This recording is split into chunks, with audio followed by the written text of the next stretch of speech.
hiring a hitman to make someone disappear. It's the stuff of movies, right? Well, not always. The people you're about to meet thought it might be the easiest way out of their rocky relationships, and they thought they could get away with it. We start with one mother who found out she had a price on her head, and you won't believe who tried to take out the hit.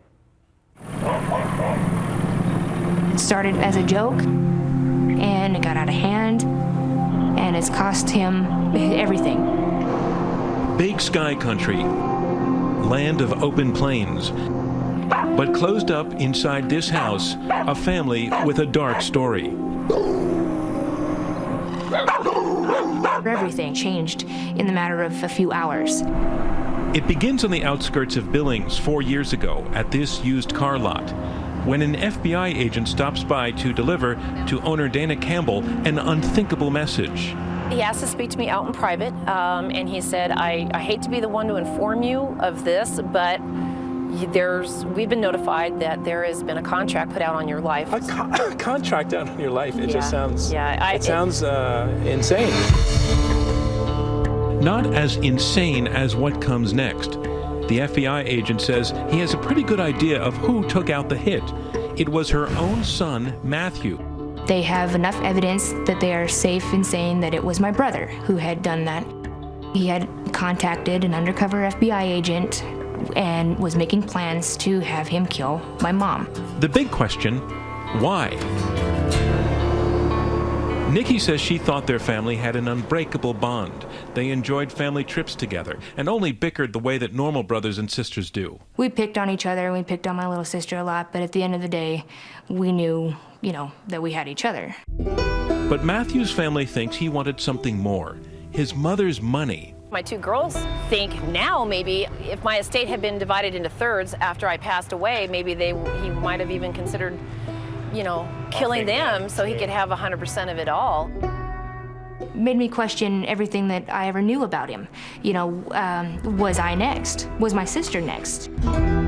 We'll get back to that in a minute. It turns out trying to hire someone to make a loved one disappear may be more common than you think. Nice to meet you. Nice to meet you. Meet Julia Murfeld, who, after a few pleasantries, So I guess we got a little business to discuss. Yeah.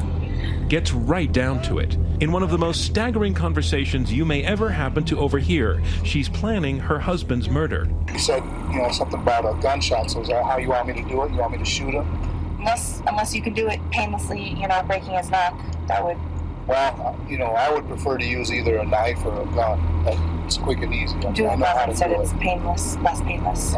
Where do you want me to shoot him? Do you want an open casket, a closed casket? What do you want? I don't want an open casket. And the stuff she's worried about, like the mess it might make. So you don't want it done in the house, then? Because it would be messy in the house. She didn't really need to worry about after all, because her husband is still alive.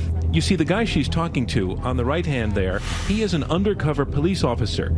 So why not just divorce her husband? Well, there was the insurance money to be had if he were dead, and then there were his feelings to consider. Terrible as it sounds, it was easier than divorcing him. I didn't have to worry about the judgment of my family. I didn't have to worry about breaking his heart. Stuff like this is like kind of like a clean getaway. Not so clean after all. She is now serving a sentence, at least 5 years and 8 months.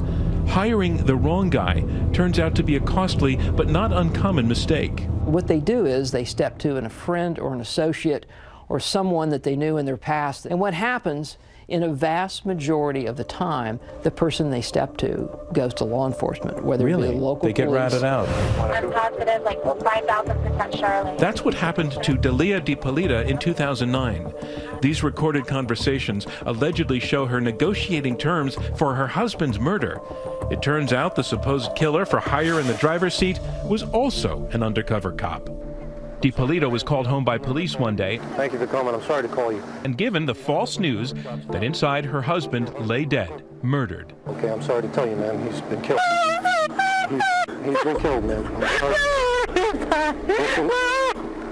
And then they got DiPolito into an interrogation room. She continues to speak as a shocked widow. Remember, as far as she knows, her husband is dead. But then they tell her the so-called killer is actually one of their own men. That's an undercover police officer. We filmed everything that you did, recorded everything that you did. I didn't do anything. Listen to me. I didn't do anything. You're going to jail. I didn't do anything, please. I didn't do anything. And finally, they tell her that her husband is still alive. Your husband is well and alive. Thank God. Oh, yeah, thank God. Please, can I see him? No, he doesn't want to see you. I don't want to see him. He doesn't want to see you. Delia's husband didn't believe her when she finally got him on the phone from jail. You know more than anybody, it's not true. You said you wanted to have me killed. I heard that. It's not true. That is not How is it not true? How can you believe that? I heard your voice. Like, I didn't do anything. It doesn't matter. You can hire 5 lawyers. They're charging your ass to have your voice, your face, everything on tape. And indeed, DiPolito was sentenced to 20 years. She is now out of jail on house arrest as her lawyers appeal her conviction. Has murder for hire been around since as long as there's been murder? Murder for hire has been around forever because people believe in their sort of naive state that they can step to somebody else, have them commit the murder. They think if that guy pulls the trigger, I'm clear. Right. Back in Montana, that's what it seems Matthew Campbell was counting on when someone talked to some friends about taking out a hit on his mother. But again, a problem. Somebody felt that my brother was seriously contemplating doing this. That person went to the Department of Corrections and basically told on my brother, say, hey, Matthew Campbell wants to, hire somebody to kill his mother. That's all it took. An undercover FBI agent posing as a hitman approached Matthew. He fell for it, was busted, and then sentenced to 5 years in federal prison. On the outside, Dana and her daughters struggle to understand how this could have happened. Matthew tries to explain in letters home. This all blew up in my face and I can't handle it. I need to start living differently, like you have been telling me all along. I finally see where my lifestyle has gotten me, and I have been saved in the name of Jesus Christ.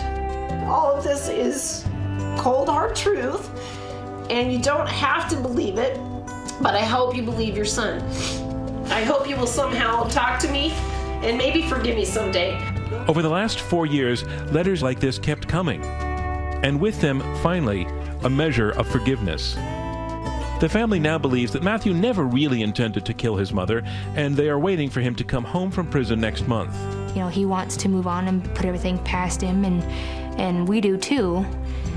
I think, we're gonna flourish into probably one of the best relationships I think I've ever had.